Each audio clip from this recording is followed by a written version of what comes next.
Certainly for me and for our organization, Wits Commercial Enterprise, this is a challenging time for us. It's a challenging time for higher education.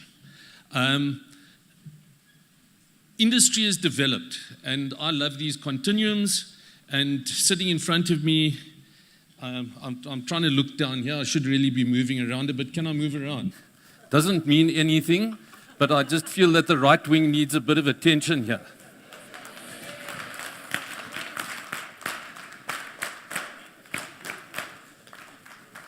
As the right wing, you might be struggling a little bit with this fourth industrial revolution, so we'll give you a lot of attention. But this is a continuum, and everybody was very excited as development in industry came along.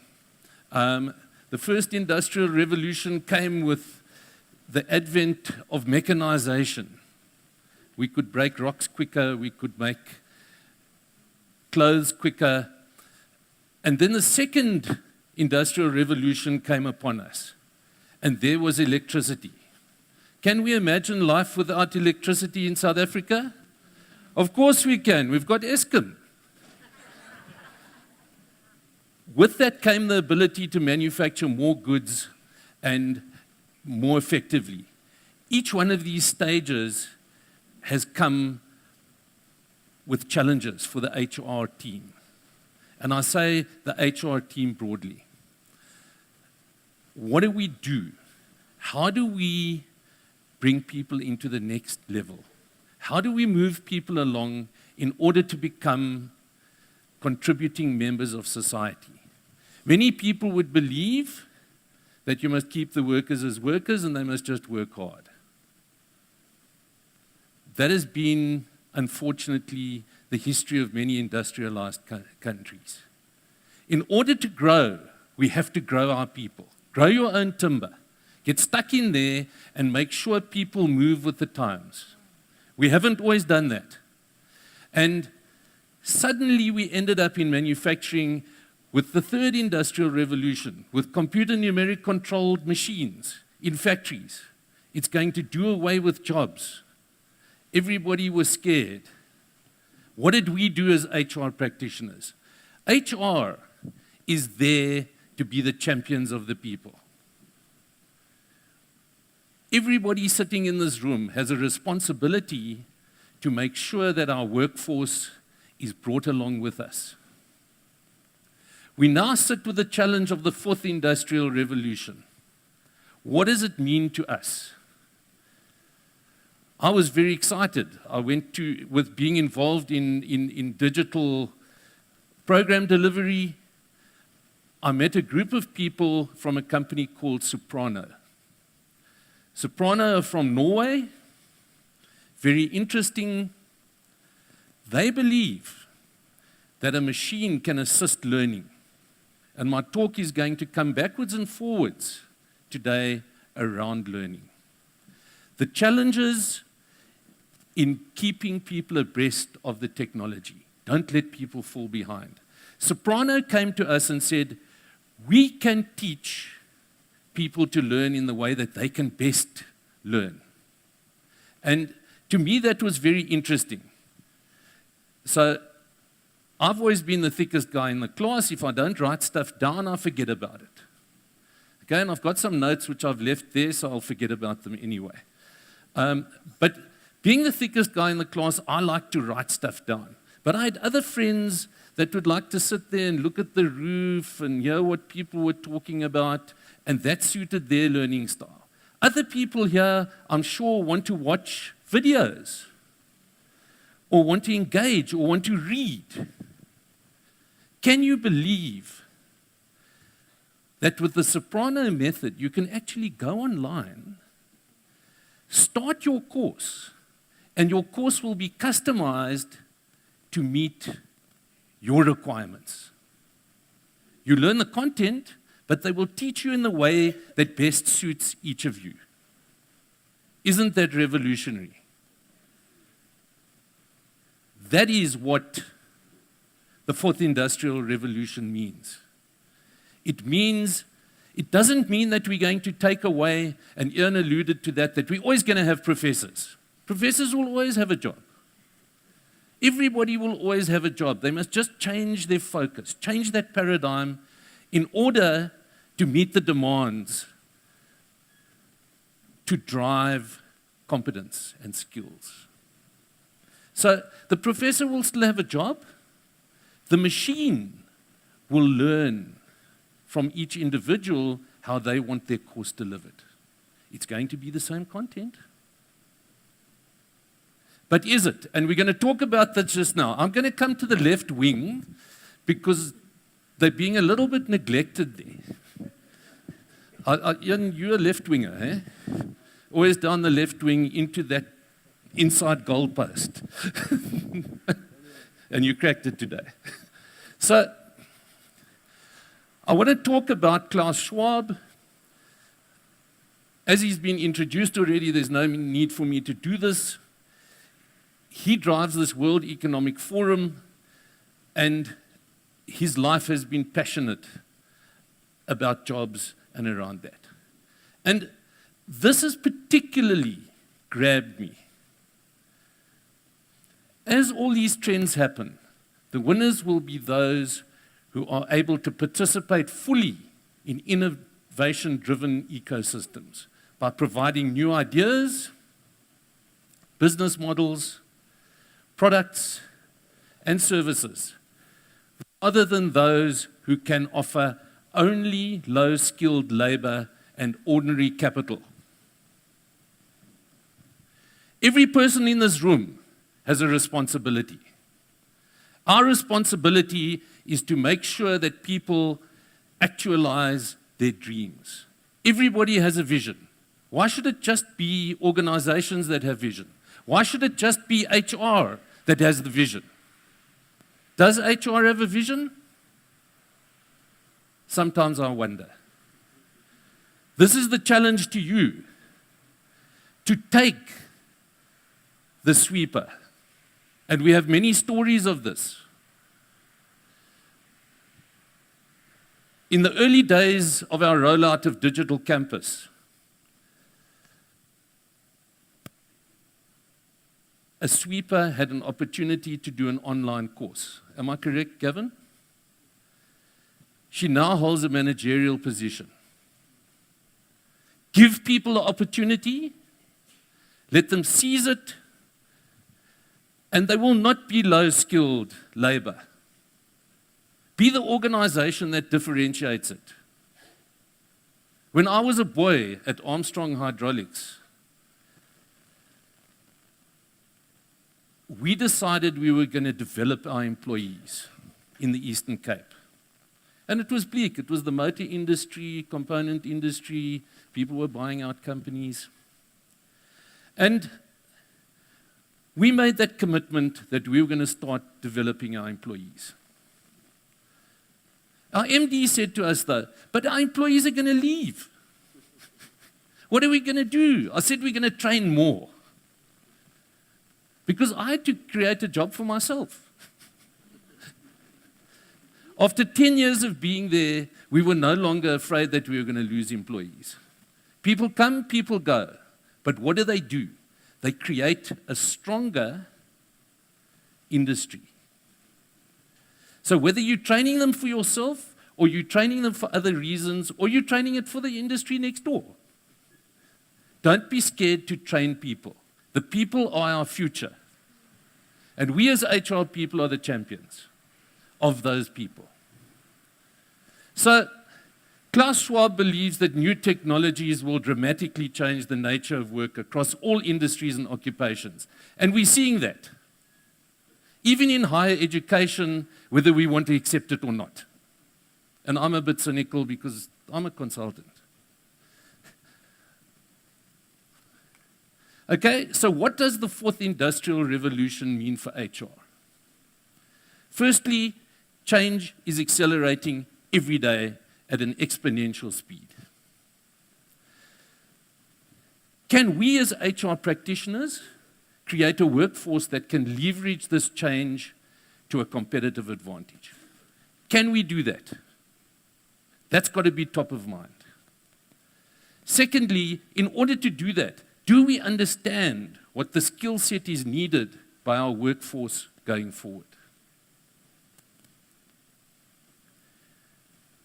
And thirdly, and this is the challenge to everybody, and Jerry, this is the challenge I put out to the IPM.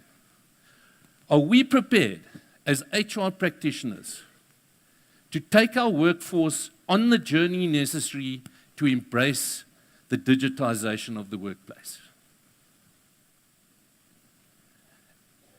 And don't tell me that we can't do that. Everybody has one of these things.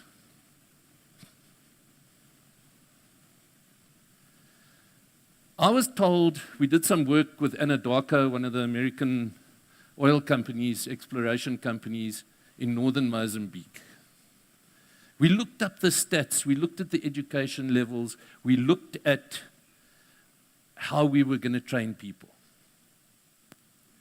They couldn't speak English, they could barely speak Portuguese. What were we going to do?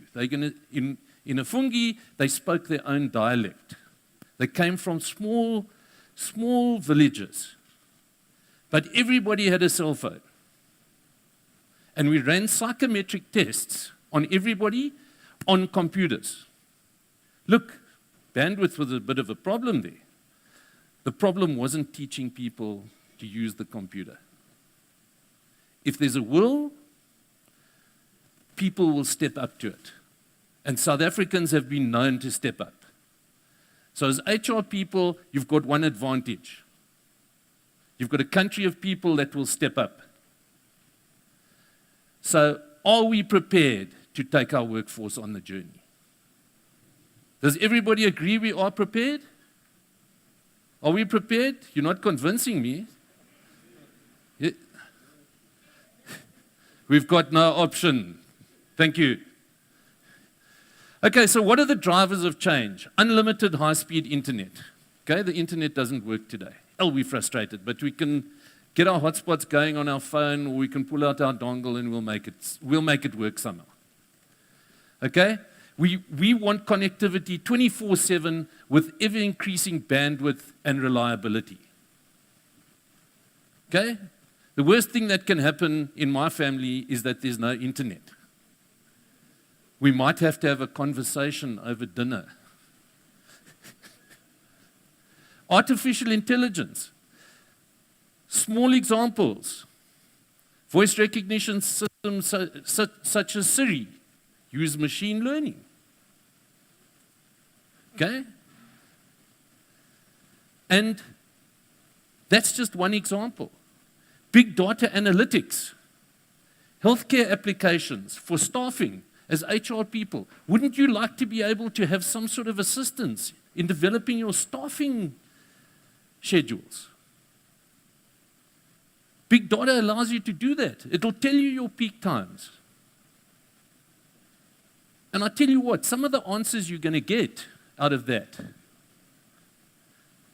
are very different to when you think the peak times are. And it's based on real data. And then cloud technology. Isn't it wonderful to be able to take your cell phone when somebody asks you about an email? You take out your cell phone and you go back and you scroll down. Or you need a file suddenly to send to somebody and you're on the golf course. You take out your cell phone and you mail the file to them. You can access data anywhere at any time. And these are the things that are driving change. And we need to drive that change in our workforce. How many people here send digital pay slips? Does everybody use digital pay slips here? Yes? Yeah? Hey? Anybody doesn't? Hey? 5 years ago, we wouldn't have even considered it. Isn't it a wonderful thing? Cloud technology. So, by 2022, 54% of our staff are going to need to be upskilled or reskilled. Shocking, but it's not. And 19% will require an intervention of 6 months or longer. That is scary. I'm going to go to the right wing. I want to see if they're still awake. Is the right wing okay? Huh? Right wing there. Okay. So, how are we going to do this? How are we going to do it? Are we going to send them to university? Are we going to send them to Technikon? Are we going to send them to FET colleges? Are we going to run in-house courses? Are they going to be face-to-face? We will never achieve this. We've got to think out the box. And all the time, we need to create new skills for them. And the World Economic Forum says, skills such as innovation, learning skills. How do we learn? We don't think about that. As academics, do we think about how people learn? Yeah, we have these departments that work on pedagogy and all sorts of things. But it's still the same. We have a bit of electronic intervention, but surely there should be a lot more. How do we reach everybody? How do we reach the outlying areas? We're having some wonderful work by people like the construction CETA building skill centers in rural areas. But is that going to get to everybody? Everybody's got one of these.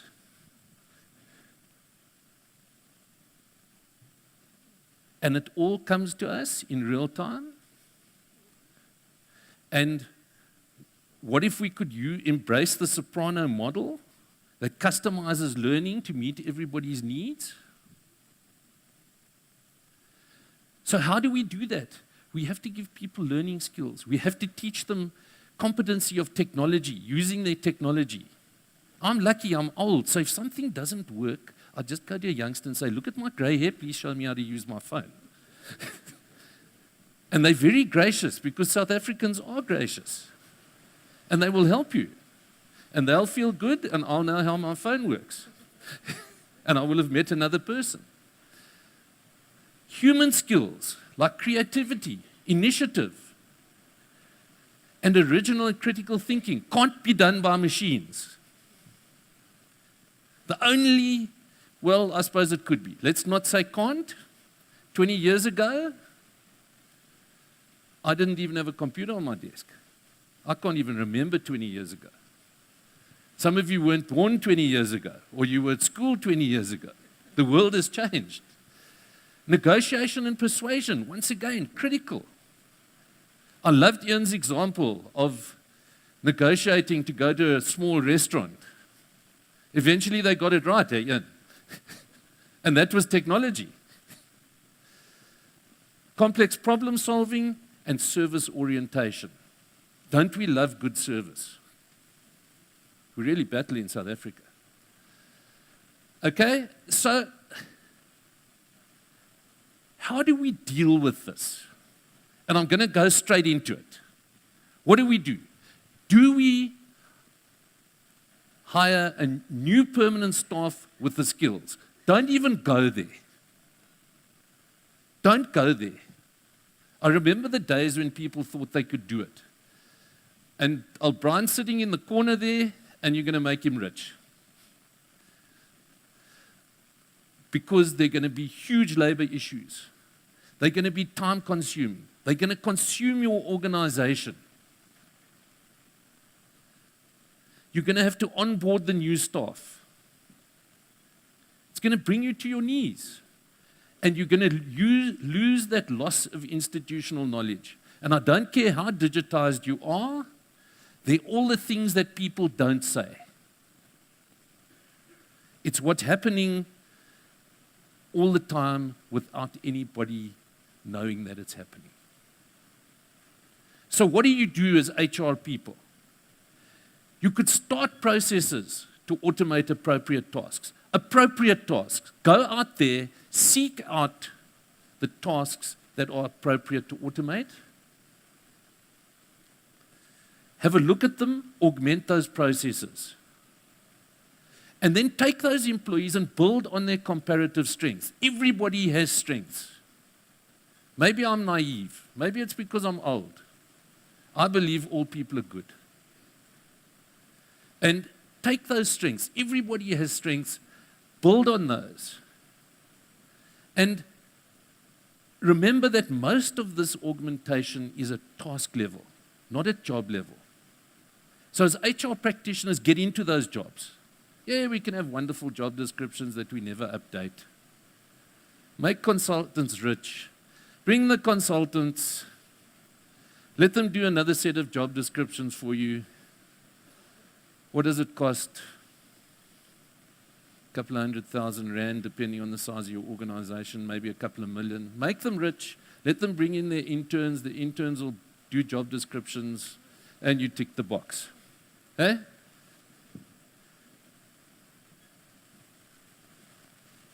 Shouldn't you be doing it yourself? Shouldn't you be doing it with your team? Shouldn't you be doing it with the people that actually know what's going on? It's not a paper exercise. Take those employees, build on their strengths, and enable and empower those staff. So, the augmentation strategy, we believe, allows for greater employee value add. Let those people add value. You'll be surprised what value they can add when you take away the basic tasks which can be done by machines. Retrain existing employees. Okay? It helps you retain the institutional knowledge. Once again, you don't have to bring new people in. Maybe you need 1 or 2 people that have specific skills. But those people out there have been doing that job. They've been doing it for years. Surely they're sick of it. We all in this room have had career progression. Why shouldn't our employees? We should actively seek that out. It builds loyalty, and it creates a positive vision that enhances lifelong learning.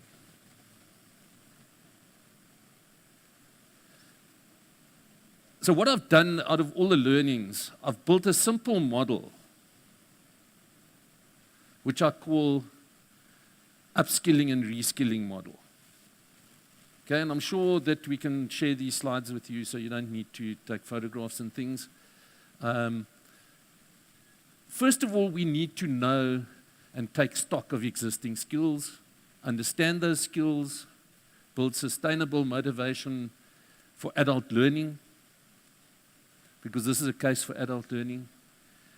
Create training interventions that meet industry demands and foster continued learning. And that's why where you guys, as HR practitioners, have to play an active role with institutions to get them to teach what you need. And we'll talk about that later. And then harness the power of scalability of blended online sources. And obviously I'll punt that because I want to keep myself in a job, certainly till I retire. So, Ian put up a table. This is just an indication of human versus machine time. Okay? And that's the ratio of skills. You can see that by 2018 to 2022, machine time does grow, but it frees you up to do other things, particularly in HR. Wouldn't it be lovely to get more reports, more dashboards? I remember way back, somebody suggested to me that I should have an HR dashboard. It was the most wonderful thing I found. But I didn't have a machine that could generate it for me. These days, the opportunities of artificial intelligence to interpret the information you've got, of artificial capturing in an HR space is fantastic, in every space. Value chain, huge, huge growth. So you'll see, if you have a look at this, the yellow bars are growing towards the task-oriented, operational-orientated jobs, And up at the cognitive type jobs that people have to do, they are still remaining relatively high. So, what do? We have to understand, I'm going through my model now and I'm not going to flash back to it. How do we take stock of existing skills? Okay, and we must remember the biggest challenge to us is not the formal program that they went on and they came with a certificate. These days, we don't have the luxury. In South Africa, people haven't had, by exclusion, the privilege to a formal education. So how do we make sure that we are capturing what people have learned? Mostly through informal means. This creates huge challenges to us, and there is little information available on the informal courses, the readings, the accumulation of CPD points. Each individual silo collects it. Each professional body collects it. Never the group shall meet. So it is a huge job to track this. Why can't we have some sort of credentialization, some sort of digital badging that lives on your cell phone? So every course you go on, every short intervention you do reports back to your cell phone. Even if you just do it in your organization, even if you just log it, you're starting. And what I'm saying is, we've got to start somewhere. Start today. So credentializing will lead also to a motivation of our staff to engage in future development activities. We also need to understand what the skills are that we need. Okay? As technology rolls on, and it's not going to stop, it's going to roll on faster and faster.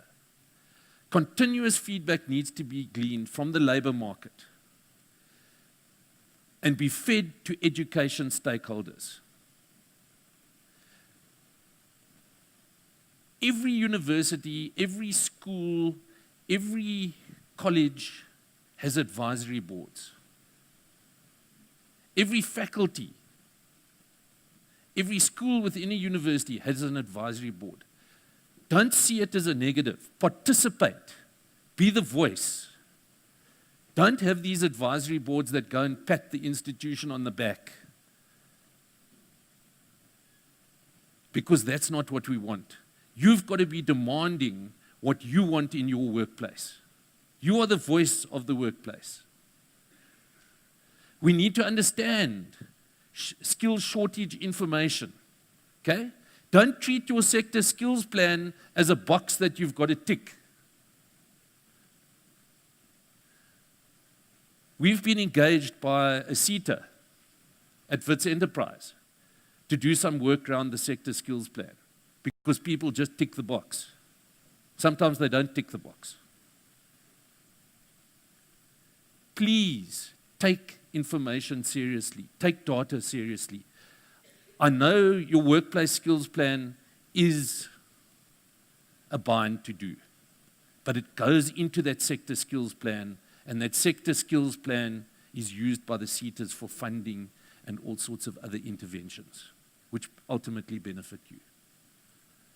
So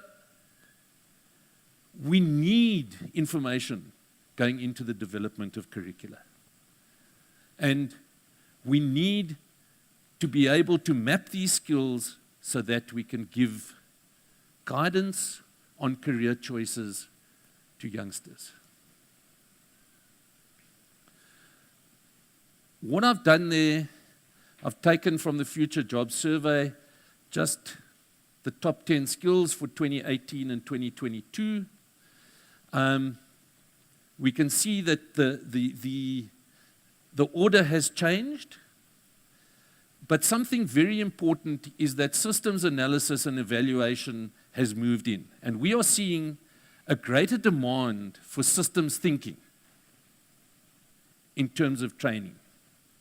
And trust me, it wasn't a conscious effort on our behalf in universities to start pushing it. It was a demand.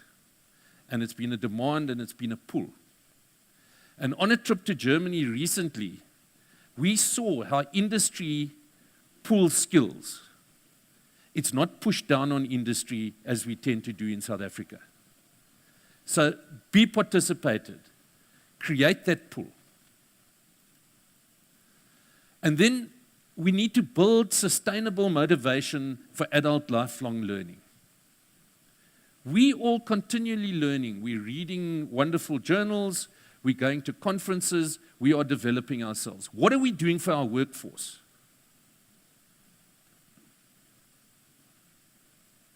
You know, we give them an induction because we have to. We do safety training because we have to. But what do we do? Do we really, and I know that a lot of organizations do that, but do we really take the time to develop career plans for everybody? Yes, what do we do? What do they do? And it's been something that's been written and written and written. It is essential that individuals take personal responsibility for their own career development. But once again, we go back to how do we track it? So through digitization, we can track it. Go onto a website, My Skills Future Portal. Okay, you may struggle to log into it, but it's Singapore are running an adult and school development program, and it serves as a one-stop shop for skills and for careers. And it gives you all that information. It's a fantastic website. And I believe it also is a way of handing out funding because they give subsidies to people to do training. So they issue them with credits, and they can use that credit to have training. And then obviously for adults, you want campaigns, you want gamification of learning, and also peer support groups. It's nothing better than for people to get in a group and learn together. And we found that in business schools, that the group assignments are very effective. But we've got to, as organizations, create a more inclusive culture towards lifelong learning, and particularly for adults. And then training interventions need to meet the needs of industry demands. Don't just train for training's sake. It's not another box to tick. We as HR professionals are not here to tick boxes. We must go out there and ensure that curricula are developed in terms of what we need, in terms of what our technologies are. Very often academics are very far away from the reality of the real world. And short courses are starting to bridge that gap, particularly for those executives that have never had the privilege of a formal education. Face-to-face has always been the way of delivery. Maybe it's time now to really get into this digital age, and I'm going to show you a graph of how we developed our digital program over the last 4 years. But we need to, as HR practitioners, promote on-the-job training for our employees. Very effective in Germany and in Europe with their dual system. And training needs to be designed in such a way that it's not only theoretical, it comes back to the workplace. And then we need to harness the scalability of online. Once again, through cell phones, through online, through learning centers, which we may set up for people that don't have access to computers. And we as industry need to support the development of high quality, both blended and online courses. When we started off with Digital Campus in 2015, we had 3 courses. 2015, we had 129 participants. In 2016, we grew our number of courses modestly, and we had 249 students. Last year, we grew our number of courses, I think it was to 11, and we had 819 students. 2018, and this is a conservative estimate, we're going to have 2,029 people, maybe more, through our courses. We now have a suite of 18 courses, some under development, and we're starting to gain traction. Look at that. And that shows you the power of online.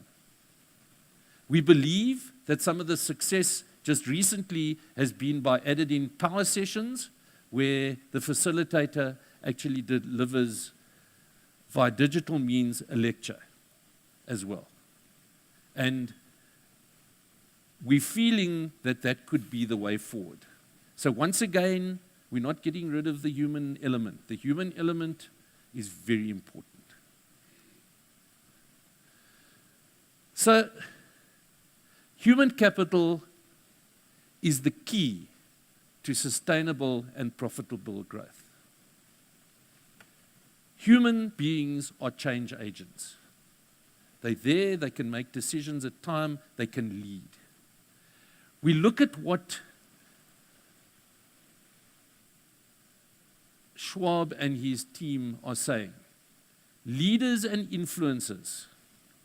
We're no longer managers. Our role is to lead and influence. We're looking at designers and programmers and individuals to solve complex problems. However, digitization and the machine can create scalability. It can create cost savings through repetitive high quality and reduction of waste. It can gather information and it can process data very quickly. And it can create efficiencies in planning. And we've seen that in many examples. So what are the opportunities for us as South Africans? And let's pull it back to South Africa. Many of the established economies are stuck in a paradigm. They've got to shift. We have opportunities that we are developing economy. And as a developing economy, we can go out there and make sure that we develop our workforce that will be responsive. And we can develop processes, innovative processes, and capabilities that give us a competitive advantage. Because we don't have an old paradigm very often. And we need to leverage digitization on our value chain and our product development and our engineering functions, because we can gain all that data quickly from the use of highly sensitive sensors. We can also achieve cost savings through greater efficiencies in processes, and this will increase exponentially in 5 years. And then customer relationships through digitization allow us to give people customized products, understand what they want. So we can customize our products, we can customize our services because we have the data. But the final word on this, and this is the challenge, if we digitize our workforce, we will create a competitive advantage for our organizations. And it starts with each and every one of you. As HR practitioners, we are the champions of the people, and our responsibility is to create that digitized workforce so that they are ready. Thank you very much.